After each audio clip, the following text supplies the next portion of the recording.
تو والدین جب بوڑھے ہو جائیں تو اولاد کا امتحان ہوتا ہے،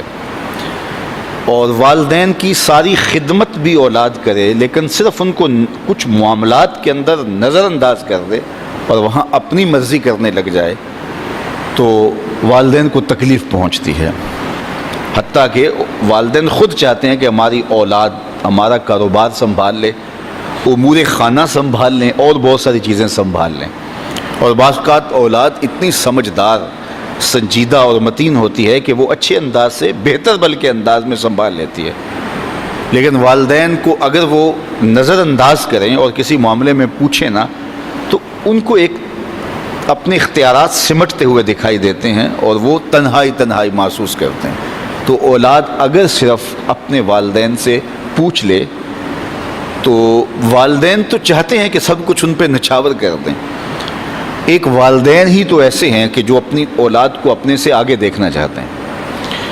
لیکن اولاد اگر نظر انداز کرنے لگے تو یہ رویہ والدین کے لیے اذیت کا، تکلیف کا سبب ہوتا ہے۔ اور اگر اولاد اتنی سرکش ہو جائے کہ اپنے والدین کو دقیانوس سمجھنے لگ جائے، حالات سے بے خبر جاننے لگ جائے، تو یہ والدین کے لیے اس سے بھی زیادہ تکلیف کا سبب ہے۔ اور اگر وہ والدین کو مداخلت بھی نہ کرنے دیں تو یہ تکلیف اور زیادہ بڑھ جاتی ہے، اور زیادہ اذیت بڑھ جاتی ہے۔ اللہ کے محبوب کی خدمت میں ایک شخص حاضر ہوا اور اس نے حضور کی بارگاہ میں شکایت کی، اور وہ یہ تھی کہ میرا بیٹا اپنی چیزوں کو جو ہے وہ مجھے ہاتھ نہیں لگانے دیتا۔ تو آقا کریم علیہ السلام نے اسے بلایا اور فرمایا کہ یہ تمہارا باپ کیا کہہ رہا ہے؟ تو اس نے کہا کہ حضور اس کی عمر ایسی ہو گئی ہے تو یہ چیزیں خراب کر دیتا ہے۔ تو آقا کریم کی چشمان اقدس سے آنسو ٹپکنے لگے، اور آقا کریم نے فرمایا کہ ایک وقت تھا کہ تو اس کی چیزیں خراب کرتا تھا اور اس نے کبھی نہیں تمہیں روکا تھا، یہ دوبارہ وہ چیزیں لا کے تمہیں دیتا تھا۔ تو حضور نے اس وقت ایک تاریخ ساز جملہ ارشاد فرمایا، انتا و مالو کا لابی کا، فرمایا تو بھی، تیرا مال بھی تیرے باپ کا ہے، وہ تیرے مال میں، تیرے معاملات میں جس طرح چاہے تصرف کر سکتا ہے، اللہ نے اس کو اختیار دیا۔ تو ماں باپ کی خدمت یہ سعادت مندی کا راستہ ہے، اور ماں باپ کو نظر انداز کر دینا، ماں باپ کی بے ادبی کرنا، ماں باپ کی توہین کرنا، ماں باپ کو دقیانوس سمجھ لینا، ماں باپ کو کمتر جاننا،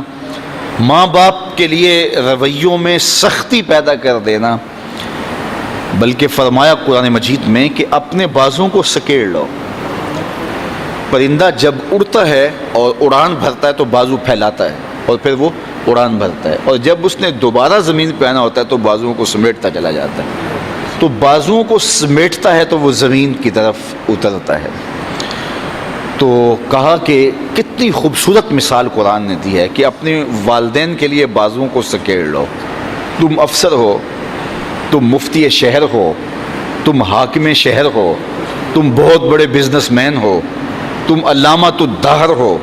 تم صاحب تحقیق ہو، تم صاحب فتویٰ ہو، تم عقل و بینش کے امام ہو، تم بہت بڑے دانشور ہو، تم بہت بڑے ذہین فتین شخص ہو، تمہاری عظمتوں کا زمانہ لوہا مانتا ہے، دنیا کی دانش گاہوں میں تجھ سے لوگ دنیا گزارنے کے گر سیکھتے ہیں،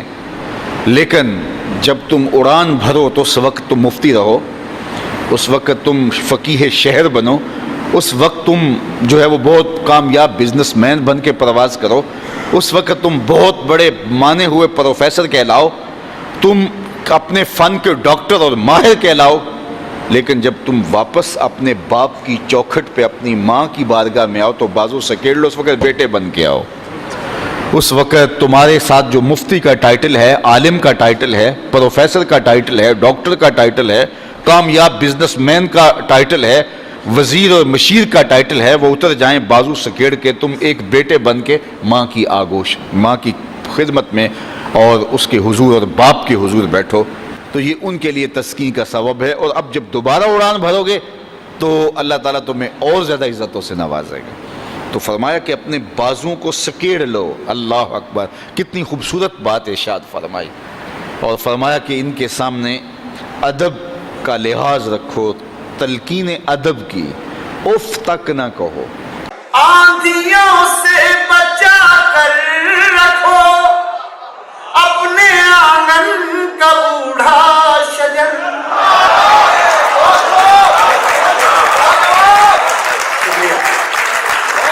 آندھیوں سے بچا کر رکھو اپنے آنگن کا بوڑھا شجر، یہ شجر ہی اگر گر گیا